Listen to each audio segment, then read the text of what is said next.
ಭಾರತದ S-400 ಮಾದರಿಯಲ್ಲಿ ಪಾಕಿಸ್ತಾನವು ಚೀನಾ ನಿರ್ಮಿತ HQ-9 ಮತ್ತು HQ-16 ವ್ಯವಸ್ಥೆಗಳನ್ನು ನಿಯೋಜಿಸಿದೆ. ಆದರೆ ಭಾರತದ ಡ್ರೋನ್ಗಳನ್ನು ಪತ್ತೆ ಮಾಡುವಲ್ಲಿ ಅವು ವಿಫಲವಾಗಿವೆ. ಗುರುವಾರ ರಾತ್ರಿ ಜಮ್ಮು ಕಾಶ್ಮೀರ, ರಾಜಸ್ಥಾನ, ಪಂಜಾಬ್ನ ಗಡಿ ಗ್ರಾಮಗಳ ಮೇಲೆ ಪಾಕ್ ಡ್ರೋನ್ ಕ್ಷಿಪಣಿ ದಾಳಿ ಯತ್ನ. ಜಮ್ಮು ವಿಮಾನ ನಿಲ್ದಾಣ, ಪಠಾನ್ಕೋಟ್ ವಾಯುನೆಲೆ ಮೇಲೆ ದಾಳಿಗೆ ವಿಫಲ ಯತ್ನ. ಗಡಿ ಗ್ರಾಮಗಳು, ಪ್ರಮುಖ ಪಟ್ಟಣಗಳಲ್ಲಿ ಮೊಳಗಿದ ಸೈರನ್ಗಳು, ಜನರಲ್ಲಿ ಮಡುಗಟ್ಟಿದ ಆತಂಕ. ಜಮ್ಮು, ಶ್ರೀನಗರ ಸೇರಿ ಕಣಿವೆ ರಾಜ್ಯದ ಬಹುತೇಕ ಭಾಗಗಳಲ್ಲಿ ಸಂಪೂರ್ಣ ಬ್ಲ್ಯಾಕ್ಔಟ್. ಪಂಜಾಬ್, ರಾಜಸ್ಥಾನ ಗಡಿ ಪ್ರದೇಶದಲ್ಲೂ ಸಂಪೂರ್ಣ ಕತ್ತಲು. ಶುಕ್ರವಾರ ಶಾಲೆಗಳಿಗೆ ರಜೆ ಘೋಷಣೆ. ಉತ್ತರ, ಪೂರ್ವ ಮತ್ತು ಕೇಂದ್ರ ಭಾರತದಲ್ಲಿರುವ 24 ವಿಮಾನ ನಿಲ್ದಾಣ ಮೇ 10ರವರೆಗೆ ಬಂದ್. 430ಕ್ಕೂ ಹೆಚ್ಚು ವಿಮಾನಗಳ ಹಾರಾಟ ರದ್ದು. 106 ವಿಮಾನ ಹಾರಾಟ ವ್ಯತ್ಯಯ. ಸುತ್ತು ಜಗತ್ತಿಗೆ ಸ್ವಾಗತ. ನಮಸ್ಕಾರಗಳು ಸ್ನೇಹಿತರೆ. ಲಾಹೋರ್ಗೆ ನುಗ್ಗಿ ವಾಯು ರಕ್ಷಣಾ ವ್ಯವಸ್ಥೆ ಪುಡಿಗಟ್ಟಿದ ಭಾರತ. ರಾವಲ್ಪಿಂಡಿ ಸ್ಟೇಡಿಯಂ ಮೇಲೆ ಅಟ್ಯಾಕ್. ಶತ್ರು ಪಡೆಯ 25ಕ್ಕೂ ಹೆಚ್ಚು ಡ್ರೋನ್ ಆಗಸದಲ್ಲೇ ನಾಶ. F-16 ಸೇರಿ 3 ಫೈಟರ್ ಜೆಟ್, ಸಿಗ್ನಲಿಂಗ್ ವಿಮಾನ ಡಮಾರ್. ಜಮ್ಮು ಕಾಶ್ಮೀರ, ರಾಜಸ್ಥಾನ, ಪಂಜಾಬ್ನಲ್ಲಿ ಪಾಕ್ ಡ್ರೋನ್ ಕ್ಷಿಪಣಿ ದಾಳಿ ವಿಫಲಗೊಳಿಸಿದ ಭಾರತೀಯ ಸೇನೆ. 2ನೇ ದಿನವೂ ಪಾಕ್ ಸದೆಬಡಿದ ಭಾರತ. ಪಾಕಿಸ್ತಾನದ ಕರಾಚಿ ಬಂದರಿನಲ್ಲಿರುವ ಪಾಕ್ ನೌಕಾನೆಲೆ ಮೇಲೆ ಭಾರತದ ಡ್ರೋನ್ಗಳು ಅಪ್ಪಳಿಸಿವೆ. ಬಂದರಿನ ಬಳಿ ಸರಣಿ ಸ್ಫೋಟಗಳು ಸಂಭವಿಸಿದ್ದು, ನೌಕಾನೆಲೆಗೆ ಹಾನಿಯಾಗಿದೆ ಎಂದು ಮಾಧ್ಯಮಗಳ ವರದಿ ಮಾಡಿದೆ.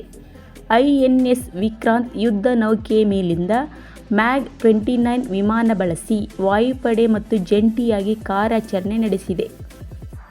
ಆಪರೇಷನ್ ಸಿಂಧೂರ್ ಕಾರ್ಯಾಚರಣೆಯಲ್ಲಿ 100ಕ್ಕೂ ಹೆಚ್ಚು ಉಗ್ರರು ಹತರಾಗಿದ್ದಾರೆ ಎಂದು ರಕ್ಷಣಾ ಸಚಿವ ರಾಜನಾಥ್ ಸಿಂಗ್ ಹೇಳಿದ್ದಾರೆ. ಗುರುವಾರ ನಡೆದ ಸರ್ವಪಕ್ಷ ಸಭೆಯಲ್ಲಿ ಈ ಕುರಿತು ಮಾಹಿತಿ ಹಂಚಿಕೊಂಡಿದ್ದಾರೆ. ಚೀನಾ ನಿರ್ಮಿತ ಪಾಕಿಸ್ತಾನದ JF-17 ಯುದ್ಧ ವಿಮಾನವನ್ನು ಭಾರತೀಯ ಸೇನೆ ಗುರುವಾರ ರಾತ್ರಿ ರಾಜಸ್ಥಾನದ ಜೈಸಲ್ಮೇರ್ ಬಳಿ ಹೊಡೆದುರುಳಿಸಿದೆ. ವಿಮಾನದಲ್ಲಿದ್ದ ಪೈಲಟ್ ಪ್ಯಾರಾಶೂಟ್ ಬಳಸಿ ಹೊರಗೆ ಜಿಗಿದಿದ್ದು, ಆತನನ್ನು ಯೋಧರು ಸೆರೆ ಹಿಡಿದಿದ್ದಾರೆ. ಪಠಾನ್ಕೋಟ್ನಲ್ಲಿ ಮತ್ತೊಂದು JF-17 ನಾಶ ಮಾಡಲಾಗಿದೆ. ಪಾಕಿಸ್ತಾನದ ವಾಯು ರಕ್ಷಣಾ ವ್ಯವಸ್ಥೆಯನ್ನು ನಾಶಪಡಿಸಲು ಹ್ಯಾರಪ್ ಡ್ರೋನ್ ಅನ್ನು ಭಾರತ ಬಳಸಿದೆ. ಇದು ಸ್ಫೋಟಕಗಳನ್ನು ಹೊಂದಿರುವ ಮಾನವರಹಿತ ಡ್ರೋನ್ ಆಗಿದ್ದು, ರೇಡಾರ್ ಸಿಗ್ನಲ್ ಹೊರಹೊಮ್ಮುತ್ತಿರುವ ಕಡೆಯತ್ತ ಸ್ವಯಂಚಾಲಿತವಾಗಿ ದಾಳಿ ನಡೆಸಿ ಸ್ಫೋಟಿಸುತ್ತದೆ.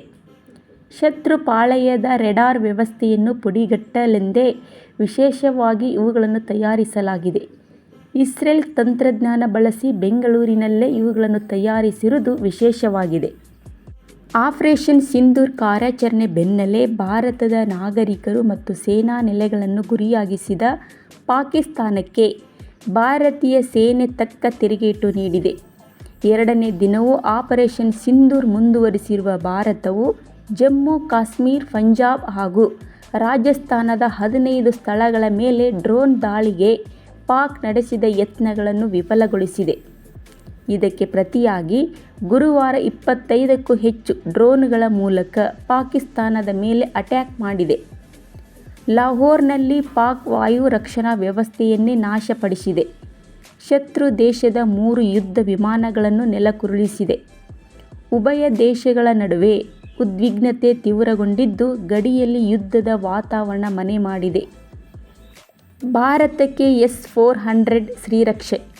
ಪಾಕಿಸ್ತಾನ ಬುಧವಾರ ಮತ್ತು ಗುರುವಾರ ಹಾರಿಸಿದ 25ಕ್ಕೂ ಹೆಚ್ಚು ಡ್ರೋನ್ಗಳನ್ನು ಭಾರತದ S-400 ವಾಯು ಪ್ರತಿರಕ್ಷಣಾ ವ್ಯವಸ್ಥೆ ಹೊಡೆದುರುಳಿಸಿದೆ. ದಶ ದಿಕ್ಕುಗಳಿಂದ ಬರುವ ಶತ್ರುಗಳ ಯುದ್ಧ ವಿಮಾನಗಳು, ಡ್ರೋನ್ಗಳನ್ನು ಆಗಸದಲ್ಲೇ ಸ್ಫೋಟಿಸಿ ನಾಶಪಡಿಸಬಲ್ಲ ವ್ಯವಸ್ಥೆಯನ್ನು ಭಾರತದ ಪಾಲಿಗೆ ಸುದರ್ಶನ ಚಕ್ರ ಎಂತಲೇ ಬಣ್ಣಿಸಲಾಗಿದೆ. ಪಾಕಿಸ್ತಾನದ ಮೇಲೆ ಭಾರತದ ದಾಳಿ ತೀವ್ರಗೊಂಡ ಬೆನ್ನಲ್ಲೇ ಪಾಕ್ ಪ್ರಧಾನಿ ಶೆಹಬಾಜ್ ಷರೀಫ್ ಗುರುವಾರ ರಾತ್ರಿ ಪಲಾಯನಗೈದಿದ್ದು, ಬಂಕರ್ ಒಳಗೆ ಅಡಗಿಕೊಂಡಿದ್ದಾರೆ ಎಂದು ಮೂಲಗಳು ಹೇಳುತ್ತಿವೆ. ಲಾಹೋರ್ನ ಫಿರೋಜ್ಪುರ್ ರಸ್ತೆಯಲ್ಲಿರುವ ಷರೀಫ್ ನಿವಾಸದಿಂದ 20 ಕಿಲೋಮೀಟರ್ ದೂರದಲ್ಲಿ ಭಾರತದ ಡ್ರೋನ್ ಅಟ್ಯಾಕ್ ಹಿನ್ನೆಲೆಯಲ್ಲಿ ಪ್ರಧಾನಿ ಪ್ರಾಣಭೀತಿಯಲ್ಲಿ ಕಾಲ್ಕಿತ್ತಿದ್ದಾರೆ ಎಂದು ಹೇಳಲಾಗಿದೆ. ಅಮೃತಸರದ ಮಾಕ್ನ ವಿಂಡಿ ಗ್ರಾಮದ ಬಳಿ ಭಾರತ ಹೊಡೆದುರುಳಿಸಿದ ಪಾಕಿಸ್ತಾನದ ಕ್ಷಿಪಣಿ ಅವಶೇಷಗಳನ್ನು ಪರಿಶೀಲಿಸುತ್ತಿರುವ ಸೇನಾ ಸಿಬ್ಬಂದಿ. ಉಗ್ರ ರಫ್ ಹತ.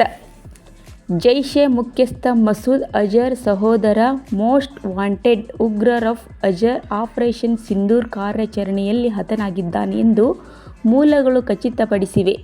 ಕಂದಹಾರ ವಿಮಾನ ಅಪಹರಣದ ಮಾಸ್ಟರ್ ಮೈಂಡ್ ಅಜರ್ ಬಹಾವಲ್ಪುರದಲ್ಲಿರುವ ಮಸೀದಿ ಮೇಲಿನ ದಾಳಿಯಲ್ಲಿ ಮೃತಪಟ್ಟಿದ್ದಾರೆ. ಗುಂಡಿನ ದಾಳಿಗೆ 16 ಮಂದಿ ಬಲಿ. ಗಡಿ ನಿಯಂತ್ರಣ ರೇಖೆಯಲ್ಲಿ ಪಾಕಿಸ್ತಾನ ಸೇನೆಯಿಂದ ಅಪ್ರಚೋದಿತ ದಾಳಿ ಮುಂದುವರೆದಿದೆ. ಜಮ್ಮು ಮತ್ತು ಕಾಶ್ಮೀರದ ಕುಪ್ವಾರ, ಬಾರಾಮುಲ್ಲಾ, ಉರಿ, ಪೂಂಚ್, ಮೆಂದರ್, ರಜೌರಿ ಸೇರಿ ಹಲವು ಕಡೆ ದಾಳಿ ನಡೆಸಲಾಗಿದ್ದು, ಬುಧವಾರದಿಂದ 16 ಭಾರತೀಯರು ಮೃತಪಟ್ಟಿದ್ದಾರೆ. ಭಾರತದ ಬಲವಾದ ಎದುರೇಟು ಏನೆಂದರೆ ಭಾರತದಿಂದ ಯಶಸ್ವಿ ದಾಳಿ, ಪಾಕ್ ದಾಳಿ ವಿಫಲ, LOC ಕದನ ವಿರಾಮ ಉಲ್ಲಂಘನೆ, ಗಡಿ ನಿಯಂತ್ರಣ ರೇಖೆ. ಇದಕ್ಕೆ ಸಂಬಂಧಪಟ್ಟಂತೆ ಏನೇ ವಿಷಯಗಳಿದ್ದರೆ ನಿಮಗೆ ಅಪ್ಡೇಟ್ಗಳನ್ನು ನೀಡುತ್ತಿರುತ್ತೇವೆ. ನೀವು ಇನ್ನೂ ಕೂಡ ನಮ್ಮ ಚಾನಲ್ಗೆ ಸಬ್ಸ್ಕ್ರೈಬ್ ಆಗಿಲ್ಲ ಅಂದರೆ ಇವಾಗಲೇ ಸಬ್ಸ್ಕ್ರೈಬ್ ಮಾಡಿಕೊಳ್ಳಿ. ಪಕ್ಕದಲ್ಲೂ ಬೆಲ್ ಐಕನ್ ಪ್ರೆಸ್ ಮಾಡಿ. ಮತ್ತೆ ಭೇಟಿಯಾಗೋಣ. ನಮಸ್ತೆ. ಜೈ ಕರ್ನಾಟಕ ಮಾತೆ.